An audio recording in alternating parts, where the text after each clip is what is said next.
Hello, ഇന്ന് നമ്മൾ തയ്യാറാക്കാൻ പോകുന്നത് വളരെ ടേസ്റ്റി ആയിട്ടുള്ള ഒരു സാമ്പാറാണ്. അപ്പോൾ സാമ്പാർ തയ്യാറാക്കാൻ വേണ്ടിയിട്ട് ഞാനൊരു കടായി അടുപ്പിലേക്ക് വെച്ചിട്ട് 3 ടേബിൾ സ്പൂൺ വെളിച്ചെണ്ണ ഒഴിച്ചു കൊടുത്തിട്ടുണ്ട്. അതിനകത്തേക്ക് 1 ടീസ്പൂൺ കടലപ്പരിപ്പ്, 1/4 ടീസ്പൂൺ ഉലുവ, 1/4 ടീസ്പൂൺ ചെറിയ ജീരകം, 1/4 ടീസ്പൂൺ കുരുമുളക്, 2 ടേബിൾ സ്പൂൺ പച്ചമല്ലി, അതോടൊപ്പം ഒരു 7 വറ്റൽമുളകും ഒരു 3 ഉരുണ്ട മുളകും ഇട്ട് കൊടുത്തിട്ടുണ്ട്. കൂടെ തന്നെ കുറച്ച് കറിവേപ്പിലയും കൂടി ഇട്ടിട്ട് നന്നായി ഒന്ന് ഇളക്കുക. അതിന് ശേഷം ചെറിയൊരു ബൗൾ തേങ്ങയും കൂടെ തന്നെ ഒരു 3 ചുവന്നുള്ളിയും കൂടി ഇട്ടിട്ട് നന്നായിട്ടൊന്ന് വറുത്തിട്ട് മാറ്റി വെക്കാം. അപ്പം നന്നായി വറുത്തെടുത്തിട്ടുണ്ട്. ഇനി ചൂടാറിയതിന് ശേഷം നമുക്ക് മിക്സിയുടെ ജാറിലേക്ക് ഇട്ടിട്ട് നന്നായി ഒന്ന് അരച്ചെടുക്കാം. ഇനി നമുക്ക് സാമ്പാർ തയ്യാറാക്കാൻ വേണ്ടിയിട്ട് ഞാനൊരു കടായി അടുപ്പിലേക്ക് വെച്ചിട്ടുണ്ട്.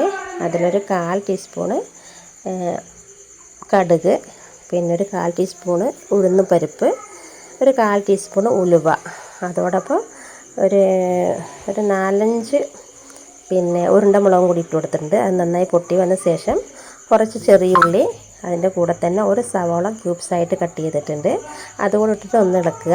പിന്നെ പച്ചക്കറി എന്ന് പറയുന്നത് ഞാൻ ക്യാരറ്റും മത്തനുമാണ് എടുത്തിരിക്കുന്നത് കേട്ടോ. നിങ്ങൾക്ക് ഇഷ്ടമുള്ള പച്ചക്കറി ഇടാം സാമ്പാറിൽ. അപ്പോൾ അതൊന്ന് ഇളക്കിയതിന് ശേഷം പിന്നെ വേണ്ടത് 2 തക്കാളിയും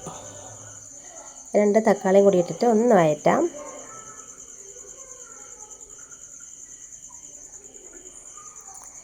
ജസ്റ്റ് ഒന്ന് വഴറ്റിയെടുക്കുന്നുണ്ട്. കൂടെ തന്നെ ഒരു 1/4 ടീസ്പൂണ് മഞ്ഞൾപ്പൊടി, ഒരു 1/4 ടീസ്പൂണ് നമ്മുടെ കായപ്പൊടി, ഒരു 1/4 ഒരു 1/2 ടീസ്പൂണിൻ്റെ അടുത്തുണ്ടാവും കേട്ടോ. ഒരു 1/2 ടീസ്പൂണ് കായപ്പൊടി ഇട്ടിട്ട് കുറച്ച് പുളി അതുകൂടെ ചേർത്തിട്ട് നന്നായിട്ട് ഇളക്കി. അതിനുശേഷം നമ്മൾ വേവിച്ച് വെച്ച പരിപ്പുണ്ടായിരുന്നു, അതുകൂടെ അതിനകത്തേക്ക് ഇട്ടിട്ട് നമ്മുടെ ആവശ്യത്തിന് വെള്ളം ഒഴിക്കുക.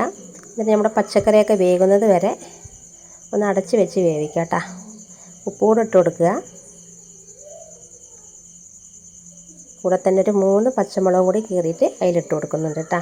നമ്മുടെ പച്ചക്കറിയൊക്കെ ഒന്ന് വെന്ത് വരട്ടെ. നമ്മുടെ പച്ചക്കറിയൊക്കെ നന്നായി വെന്ത് വന്നിട്ടുണ്ട്. ഇനി നമ്മൾ നേരത്തെ അരച്ച കൂട്ടുണ്ടല്ലോ, അത് അതിനകത്തേക്ക് ഇട്ട് കൊടുക്കാം. ഈ അരച്ച കൂട്ടും കൂടി ഒഴിച്ചിട്ട് നമ്മുടെ ആവശ്യത്തിന് വെള്ളം കൂടി ചേർത്തിട്ട് ഒന്ന് ഇളക്കാം. അപ്പോൾ ഇതുപോലെ ഒന്ന് തയ്യാറാക്കി നോക്കുക. അടിപൊളി സാമ്പാറാണ് കേട്ടോ. നമുക്ക് ഇഡ്ഡലിക്കായാലും ദോശയ്ക്കായാലൊക്കെ നല്ലൊരു അടിപൊളി സാമ്പാറാണ്. കൂടെ തന്നെ പിന്നെ നന്നായി തിളച്ചതിന് ശേഷം 1 ടേബിൾ സ്പൂണ് നെയ്യ് കൂടെ ചേർക്കുക. നല്ല ടേസ്റ്റാണ് ഈ സാമ്പാർ. കഴിക്കാൻ തന്നെ ഇഡ്ഡലിയിലൂടെ കഴിക്കാൻ നല്ല ടേസ്റ്റ്, പറഞ്ഞാൽ നല്ല ടേസ്റ്റാണ്. സാമ്പാറിനായാലും ഇഡ്ഡലിക്കായാലും ദോശയ്ക്കായാലും ചോറിനായാലൊക്കെ അടിപൊളി സാമ്പാറാണ്. അപ്പോൾ അറിയാത്തവരൊക്കെ ഒന്ന് ട്രൈ ചെയ്യുക കേട്ടോ. നമ്മുടെ വീഡിയോ ഇഷ്ടമായാൽ ലൈക്ക് ചെയ്യുക, കമൻറ്റ് ചെയ്യുക, സബ്സ്ക്രൈബ് ചെയ്യുക.